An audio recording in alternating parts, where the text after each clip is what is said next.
السلام علیکم۔ قربانی حضرت ابراہیم علیہ السلام اور ان کے بیٹے حضرت اسماعیل علیہ السلام کی سنت اور اسلام کی پہچان ہے اور اہم عبادت ہے۔ تو آج میں آپ کے سامنے قربانی کی فضیلت کو بیان کرنے کے لیے حاضر ہوئی ہوں۔ قربانی ہر صاحب استطاعت مسلمان پر واجب ہے اور ضروری ہے۔ قربانی کا ثواب بہت بڑا ہے۔ نبی کریم صلی اللہ علیہ وسلم نے فرمایا، قربانی کے دنوں میں قربانی سے زیادہ کوئی چیز اللہ کو پسند نہیں۔ ان دنوں میں یہ کام سب نیکیوں سے بڑھ کر ہے اور قربانی کرتے وقت خون کا جو قطرہ زمین پر گرتا ہے تو زمین پر گرنے سے پہلے ہی اللہ کے یہاں مقبول ہو جاتا ہے۔ مشکات شریف کی حدیث میں ہے، اللہ کے پیارے نبی حضرت محمد مصطفیٰ صلی اللہ علیہ وسلم کا فرمان ہے، قربانی کے جانور کے بدن پر جتنے بھی بال ہوتے ہیں، ہر بال کے بدلے ایک ایک نیکی لکھی جاتی ہے۔ اور دوسری احادیث کے اندر نبی اکرم صلی اللہ علیہ وسلم نے ارشاد فرمایا کہ قربانی تمہارے باپ ابراہیم علیہ السلام کی سنت ہے۔ تو صحابہ کرام نے پوچھا، اے اللہ کے رسول، ہمارے لیے اس میں کیا ثواب ہے؟ تو اس پر آپ صلی اللہ علیہ وسلم نے فرمایا کہ ایک بال کے بدلے ایک نیکی ہے۔ اور اس کے علاوہ نبی اکرم صلی اللہ علیہ وسلم نے ہمیشہ قربانی کی ہے اور نہ کرنے پر سخت وعید بیان فرمائی ہے۔ اور قربانی نہ کرنے والوں، نبی پاک صلی اللہ علیہ وسلم کا یہ فرمان سن لو کہ آپ صلی اللہ علیہ وسلم نے فرمایا کہ جو شخص قربانی نہ کر سکے تو وہ ہماری عیدگاہ کی طرف نہ جائے۔ اور نبی اکرم صلی اللہ علیہ وسلم نے ارشاد فرمایا کہ اگر تم لوگ قربانی کرو تو اس کو خوش دلی کے ساتھ اللہ کی راہ میں قربان کرو۔ قیامت کے دن یہ جانور اپنے سینگوں کے ساتھ اور اپنے بالوں کے ساتھ اور اپنے کھروں کے ساتھ آئیں گے۔ اور آپ صلی اللہ علیہ وسلم نے یہ بھی ارشاد فرمایا کہ کل پلصراط پر یہ سواریاں بن کر تمہیں پلصراط سے پار لگائیں گے۔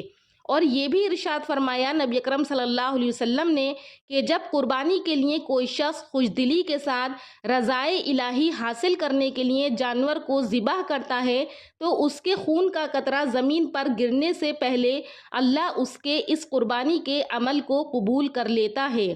اور یہ بات بھی یاد رکھیے کہ قربانی کے دنوں میں ہم جو نیک عمل کریں گے وہ بھی اللہ کی نظر میں قابل قدر ہیں، لیکن ان 3 دنوں کے اندر قربانی کرنا اللہ کو سب سے زیادہ پسند ہے۔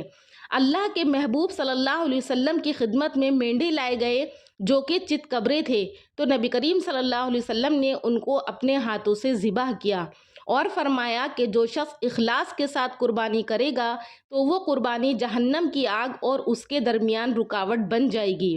اور اسی طرح سے نبی اکرم صلی اللہ علیہ وسلم نے حضرت فاطمہ سے فرمایا کہ اے فاطمہ، اپنی قربانی کے جانور کے پاس موجود رہو، کیونکہ اس کے خون کا پہلا قطرہ گرتے ہی تمہارے سارے گناہ معاف ہو جائیں گے۔ سبحان اللہ! یہ ہے قربانی۔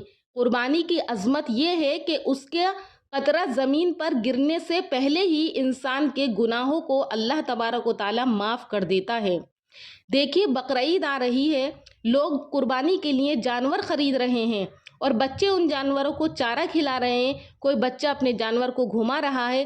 تو کیا ہم نے کبھی بٹھا کر اپنے بچوں کو یہ بات بتائی ہے کہ ہم یہ جانور کیوں خرید رہے ہیں، اس کے پیچھے کیا داستان ہے؟ ہم سب کو یہ قربانی کی داستان پتہ ہونا چاہیے کہ یہ کتنا بڑا امتحان تھا جس میں حضرت ابراہیم علیہ السلام اور حضرت اسماعیل علیہ السلام سرخ روح ہوئے، اللہ کی نظروں میں مقبول ہوئے۔